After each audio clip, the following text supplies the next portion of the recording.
Hola, bueno, vamos a retomar las buenas costumbres, que es charlar sobre algunos temas de coyuntura en estos pequeños episodios de charlas de economistas, donde sobre todo nos gustaría también que ayuden a ampliar la conversación a través de comentarios y les vamos a pedir un like, les guste o no esta conversación.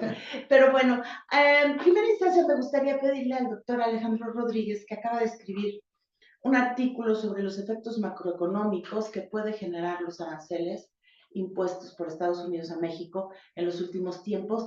Si nos pudieras comentar brevemente de qué va tu artículo, Alejandro. Sí, mira, básicamente, pues bueno, está la amenaza de Donald Trump de poner aranceles a las exportaciones de México y eso, pues la pregunta es qué efectos puede tener, ¿no? Y en principio, pues tenemos un sector exportador bastante grande que ha crecido muchísimo y que nada más la exportación de mercancías, bueno, a todos lados, es alrededor, más del 30% del Producto Interno Bruto en México, y a Estados Unidos pues será alrededor del 27-28%.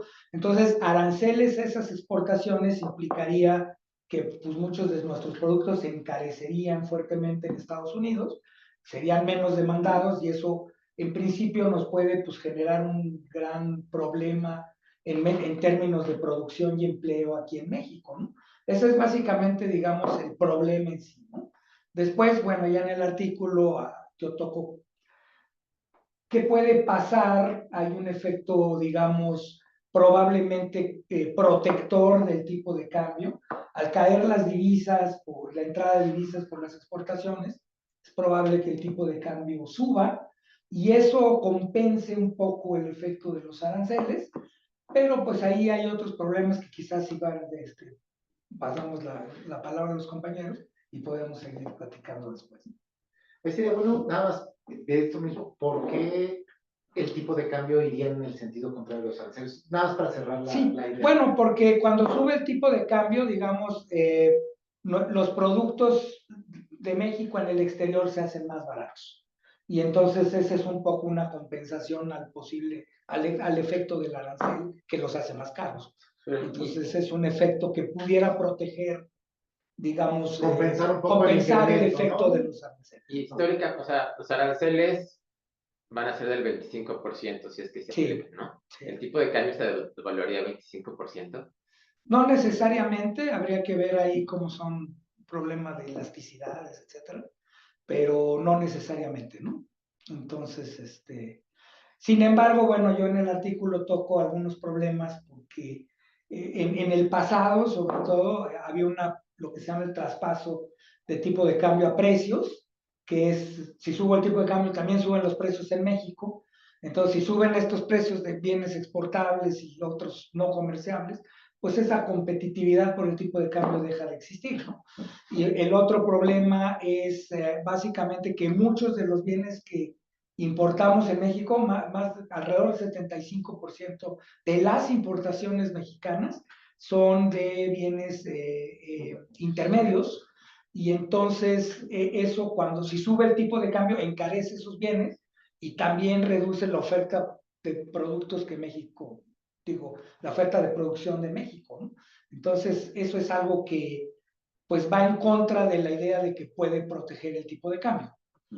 Sí, ¿No? Sí, ahí simplemente, retomando la pregunta que decía Silvin, creo que quizás de repente no necesariamente todo el mundo entiende la mecánica de los aranceles, pero esta cosa de que una devaluación te reduzca de alguna manera o te proteja del arancel, ¿sí? Parte del supuesto de que los productores tienen como objetivo final un precio en pesos.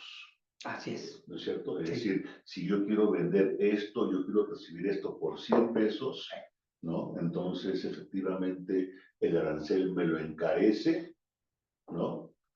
Y si yo logro que se devalúe la moneda, yo, en cierta manera, estoy dispuesto a recibir menos dólares, pero como esos dólares valen más en pesos, Exacto. estoy alcanzando, ¿no es Sí, cierto? sí, Entonces, sí, de acuerdo, entonces estoy de acuerdo en eso. depende también de cómo los empresarios Así es. reaccionan ante eso. Ese es ¿no? otro problema. Si yo soy un empresario que compro cosas en dólares, que vendo a Estados Unidos, pero también importo, como bien lo pones en tu artículo, ahí no funciona. Así es. Porque en ese caso pues yo lo que quiero son dólares, no Dólares, quiero sí. pesos, Ujú. ¿no?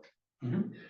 Ahora, bien interesante es el tiempo, ¿no? O sea, son muchas las dimensiones en las que afecta estos aranceles. A mí nada más me gustaría comenzar en que nos agarra en un momento en el cual las tasas de interés en México son muy elevadas relativo a la inflación. Esto ¿por qué lo digo? Un poco relacionado a lo que decía Alejandro, ¿no? O sea, en México, con el incremento de la inflación, en mi opinión, subió demasiado la tasa de interés, más de lo que debía haber subido, y con ya una inflación a la baja, y México ha comenzado esta parte de normalizar la política monetaria, es decir, empezar a disminuir la tasa de interés, que ahorita se encuentra en 9.50, que para mí sigue siendo muy elevada en términos del diferencial con la inflación, pero sobre todo es muy elevada para todo el incremento en la percepción del riesgo a la economía mexicana que puede derivarse a raíz de la imposición de aranceles. Es decir, lo que decía Alejandro, que la imposición de aranceles puede tener un efecto inflacionario, ¿no? También puede tener un efecto sobre la percepción de riesgo de la economía mexicana y que puede presionar aún más el tipo de cambio. Digamos, la actitud anterior de Banco de México, cuando incrementó la tasa de interés, en mi opinión, de más, lo que a mí me lleva a pensar es que ellos sí están fijándose mucho en este traspaso inflacionario, es decir, que variaciones en el tipo de cambio son un componente importante, porque si compras insumos, estos insumos del extranjero se vuelven más caros cuando el tipo de cambio es alto, presionan tus costos y eso hace que se suban los precios. ¿A qué me refiero con la tasa de interés? Que si el tipo de cambio empieza a subir y Banco de México ve que esto se puede transmitir en presiones inflacionarias, lo que le va a quedar es volver a incrementar la tasa de interés justamente para tratar de revertir estas presiones en un momento en el cual la tasa de interés ya es muy alta, en mi opinión, ¿no? Yo sé que hay gente que opina que no, que la tasa de interés no está alta, pero para mí, si nos agarra en un momento, hubiera sido mejor que nos hubiera agarrado con tasas de interés más bajas, Bueno, sí. que te permitiera como banca central tener un mayor margen de maniobra en el ajuste de la tasa de interés para tratar de revertir un poco los efectos que pudiera haber sobre el tipo de cambio y estos sobre la inflación. Y el otro elemento que vale la pena decir es que al interior en México también hay ganadores de la imposición de aranceles. O sea, así como cuando hablamos que hay ganadores y perdedores del comercio internacional, también hay ganadores, ¿no? De aquellos que a la hora que Estados Unidos establezca, ponga el arancel, que productores en México que sin el arancel no hubieran podido producir, que ahora sí van a poder producir, que van a ahora sí poder destinar al mercado mexicano y producir en el mercado mexicano. Entonces, también va a ser interesante cuáles son los sectores que pueden ser beneficiados. Bueno, ¿no? y velo sí. Los consumidores de aguacates Es lo que se iba a van a decir. ver beneficiados en el país, porque lo que va a pasar es que la demanda claro. de aguacates en Estados Unidos se va a reducir y por Y va a haber más y oferta por de ende aguacates podrías aquí. esperar que el precio del aguacate en México va a caer. Digo, pues, Sí, ¿no? Claro, si el precio obedeciera a cuestiones de mercado, ¿no? Bueno, si hay pero- otras pero cosas es que hacen que el pero es que precio en el caso se del mantenga aguacate, alto. pero es que en el caso del aguacate es un producto perecible. Sí. Entonces, si ya fue sembrado el nuevo aguacate, Lo tienes que pues, vender lo aquí, tienes que ¿no? vender. Muchos productos agrícolas, ¿no? Así es. Esos Bueno, servicios. Ajá. ¿No? Pero, o sea, sí, estoy de acuerdo, siempre hay ganadores y perdedores, ¿no? De todas maneras, ¿no? Pero lo que es muy importante es tratar de medir el bienestar social de toda la economía, Sí, ¿no? claro. Y en ese Sí. sentido yo sí creo que los aranceles claramente son más perjudiciales que beneficios. Sí, no, sí, sí, seguro. En el balance general, no, En el claro. balance en general. eso estamos de acuerdo. El balance Pero cuando general, dices sin duda, balance general es negativo, pero como bien dice Claro. Irving, eso no implica que pueden haber por ahí, ¿no? Ahora, no lo menciona, pero, y entonces que, dado que estamos con un tipo de cambio flexible o relativamente flexible, siguiendo lo de Irving, la única forma para neutralizar el arancel sería que el Banco Central comenzara a bajar su tasa de interés. Ahorita, ¿no es cierto? En términos de la demanda. Sí, entonces ya, pero suponte que no quieres Pero hacer eso. eso, ¿Estarías de acuerdo con subirlos como sí, En respuesta, en ¿no? respuesta, subirías la arancel de los productos extranjeros? Es que allí, digamos, hay varios problemas, ¿no? O sea, digamos, en un modelo teórico muy sencillo, a lo mejor sería una solución, entre comillas, porque es como otra vez compensar, ¿no? Es compensar el efecto. Y si México pone aranceles a las importaciones, Sí. de alguna manera eso aumenta la demanda de productos mexicanos, ¿no? Y permite a productores en México producir que antes no hubieran exacto, producido. exacto, es como una sustitución de importaciones, claro, por un supuesto. efecto de Sí, sustitución claro, por de supuesto. importaciones, y en ese sentido en la parte productiva te puede ayudar un poco, pero volvemos a lo A los mismo, ¿no? precios. Sí, pero volvemos a lo mismo. Otra vez, si tú le pones aranceles a las importaciones, le pones aranceles, por ejemplo, a las importaciones intermedias, entonces te estás dando un tiro en el pie también porque estás encareciendo los insumos de producción. A mí me gusta más la Entonces, idea de tener esta respuesta, esta retaliation, más en términos estratégicos, ¿no? Cuando hablaban de cómo escoger sectores, productos, que pudieras establecer aranceles que perjudiquen a sectores que políticamente son importantes para el Partido Republicano en los Estados Unidos. eso es... Entonces, por ejemplo, un caso es el de la fructosa, que son productores que comúnmente en Estados Unidos han apoyado al Partido Republicano obteniendo recursos, que por el otro lado en México es un bien sustituible. Que tú dices, sube mucho el azúcar. Estoy de acuerdo en eso. Y que entonces tú puedes decir, es una tal vez nadie lo puede asegurar, que pudiera ser una manera indirecta de ejercer presión a la política arancelaria en Estados Unidos sin que te cueste pero síguelo así. En la medida que sea un sustituto, entonces el efecto del arancel en los precios domésticos tiende a ser menor. Sí, que todos nos va a ver, ¿no ¿no? es cierto? Ahora, es lo que pensaríamos, pero por otro lado también es cierto que si tienes un productor, le estás subiendo el precio internacional a un producto X, ¿no? En 25%. Los productores locales se pueden dar el lujo de subir el precio en 25%. Sí, claro. Pueden aumentar el precio también, puede ser, exacto. Yo confieso que yo estoy en contra de los aranceles. Sí, yo totalmente en contra. De los de sí, todos. Sí. De guerra a la yo lo siento, esto es pelea de muchachos en el colegio. Sí. Tú me pegaste y yo no me puedo quedar. O sea, y sí lo entiendo que políticamente para un gobierno decir no voy a hacer nada también muy complicado. difícil. Eso lo entiendo. Pero la verdad es que lo que deberíamos estar haciendo es no afectar a las importaciones y más bien tratar de hacer otro tipo de medidas que tuvieran menos costo para nosotros. Yo sí creo que lo que dije, yo sí creo que ante la respuesta tiene que venir desde la parte económica, pero también desde la parte política. O sea, al final de cuentas, esto también es política. Entonces, yo sí creo que es bien importante lo que dijo Irving, ¿no? O sea, tú tienes que, como gobierno mexicano, tienes que hacer mucho lobby con sectores de poder norteamericano que se van a ver perjudicados por los aranceles para que ellos, a su vez, presionen al gobierno, ¿no? Sí, yo también. O sea, tienes que separar la estrategia, yo sí creo, en dos, en la parte política y en la parte económica.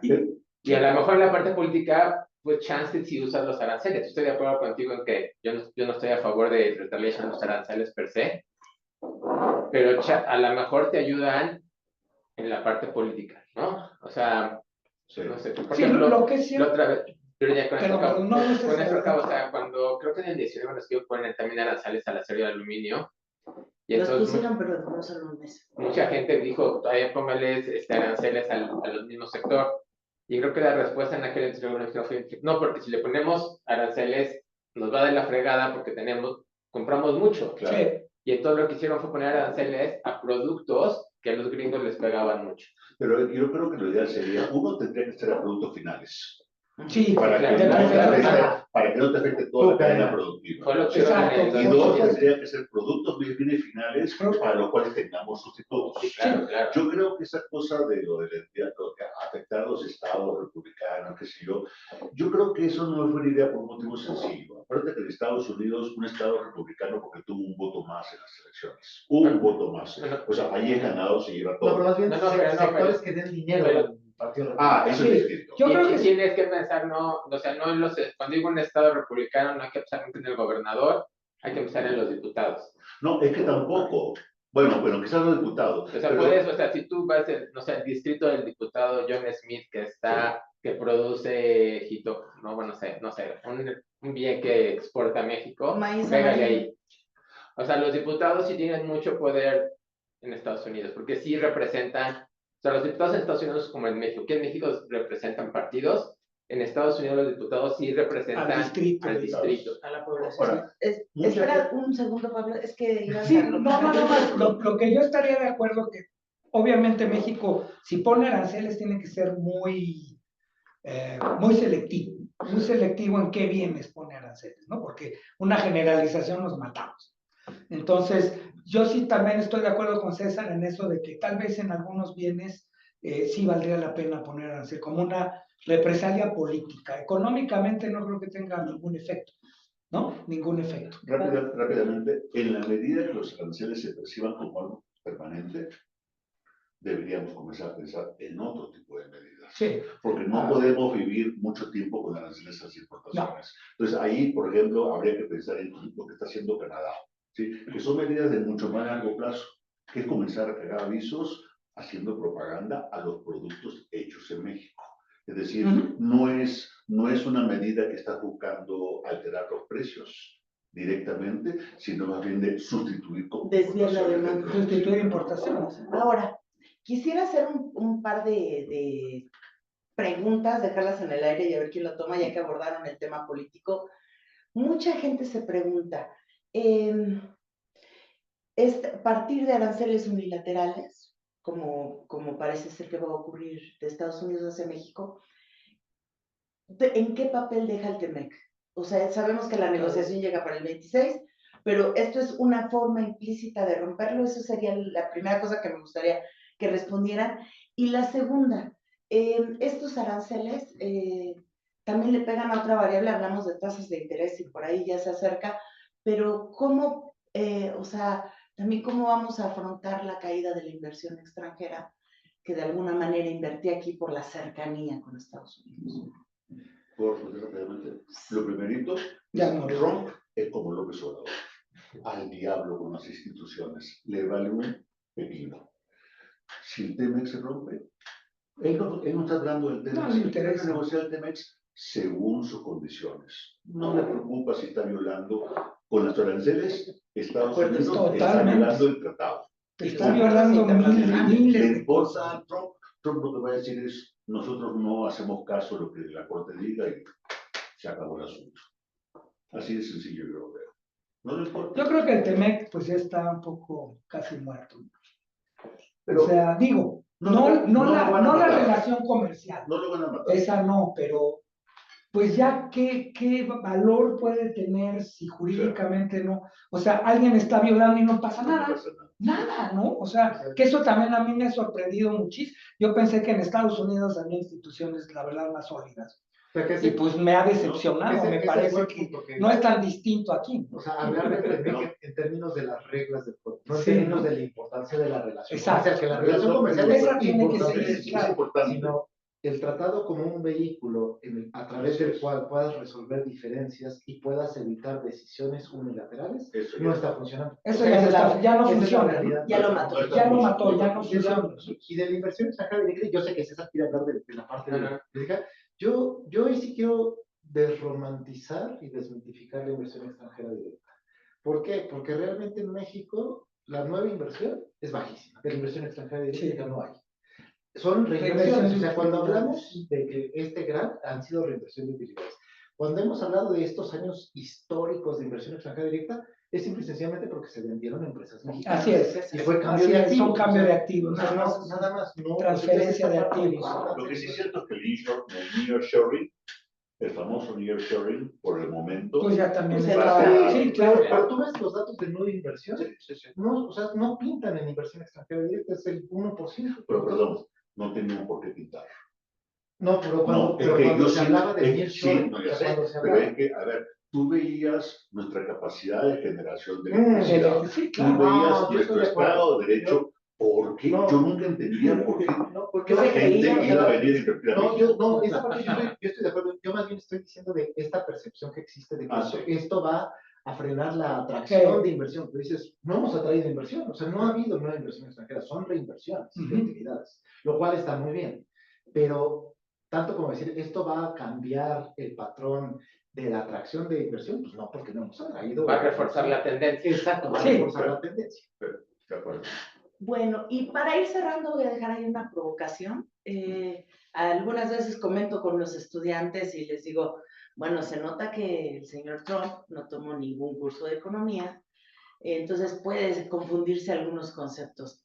¿Qué dirían sobre la afirmación que él hace que a través de lo que Estados Unidos importa y exporta, subsidia a todo el mundo con cantidades estratosféricas de dinero y ellos no reciben nada? Y por eso pues ha decidido poner ahora arancel 100% a todos los países que ponían arancel a sus importaciones. ¿Cómo podemos entender esto de balanza comercial con subsidio? A ver, pues no es eso, ¿no? No, pero México tiene un superávit con Estados Unidos, ¿no? Entonces, en realidad, México le está dando más bienes a Estados Unidos de los que recibe de Estados Unidos, ¿no? Porque hay un superávit. Y en ese sentido, pues es un poco al revés, ¿no? O sea, el subsidio en bienestar está en bienes, Estados Unidos. pues exacto, porque tú le das más bienes de los que recibes. Tú recibes dinero, pero en este momento no estás recibiendo esos bienes. En el futuro tal vez sí. Claro, o sea, suponiendo que él pueda ver esto y con una seña clara que él entienda de alguna que manera eso no es un subsidio, ¿no? Eso seguro no es un subsidio. Déjame ser un poquito más. Yo creo que Trump lo está viendo por otro lado. Trump lo que está diciendo es, nuestras empresas norteamericanas que están en México son los responsables de las exportaciones mexicanas. Nosotros como, creo que lo dice Trump, nosotros como gobierno estamos permitiendo que las empresas estén en México cuando deberían estar en Estados Unidos. En ese sentido, Trump está viendo esto como una ayuda del gobierno. Pero así, no es ayuda, o sea, ¿no? Porque... ya sé, pero así, yo creo que así lo percibe, ¿no? Ahora, velo por otro lado mucho más grande. Los Estados Unidos, como potencia imperial, gastan mucho dinero en armamento fuera de Estados Unidos, ¿no? Y por ahí también los norteamericanos, el gobierno de Trump está diciendo, nosotros estamos defendiendo a Europa contra Rusia, gastando dinero norteamericano cuando los europeos no lo están haciendo. Pues a eso también lo llaman subsidio. Sí, para el subsidio es pero por otro lado, pero tiene razón lo que dice Alejandro, las empresas mexicanas, de Estados Unidos, pues tienen mucho más ganancias por producir en México, sí, claro, porque los salarios aquí son mucho más baratos. Sí, por eso lo hacen. Entonces estas empresas pues también están teniendo más ganancias. Sí, pero no es el gobierno. No es el gobierno, pero sí las empresas. Pero bueno, el poder de compra de los norteamericanos se incrementa dado que nosotros les vendemos a precios más baratos de lo que les costaría a ellos producirlos.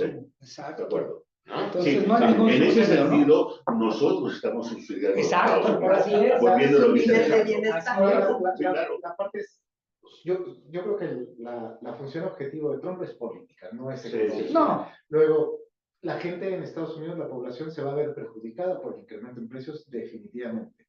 Pero la realidad es que si algo nos enseñó el primer periodo de Trump y en México lo vimos el sexenio pasado es yo tengo otros datos. Y entonces cualquier dato él lo va a utilizar en su favor. Si resulta que la economía americana ya iba digamos, volteando la curva en términos de empleo y en términos de producción de PIB, ¿qué va a suceder? Que el próximo trimestre y en 2 trimestres, que si la cifra de empleo mejoró, que si la cifra de PIB, él va a salir a decir, es por eso. Gracias. Y entonces viene la parte política. Sí. Aunque uno como economista diga, no es cierto, la realidad es que no vamos a tener mucho eco. El eco va a ser él diciendo, gracias a mí, a todo esto, es que estamos logrando esto, ¿no? Entonces, esa cuestión política, yo creo que lo que decía César es bien importante, ¿no? Ese elemento. Así es. Y desafortunadamente su timing puede ser bueno. Y bueno, vamos a cerrar este capítulo de Charlas de Economistas. Por favor, coméntenos, díganos de qué les gustaría que platicáramos por acá. Muchísimas gracias a César, a Edwin, a Pablo, a Alejandro. Y bueno, sus comentarios y sus likes van a hacer que estos capítulos puedan tener un poquito de repercusión. Y pónganselos a sus amigos y a su familia, aquellos que estén interesados en una interpretación económica de la crisis arancelaria. Y en 15 días veremos qué pasa con los aranceles. Sí. Gracias.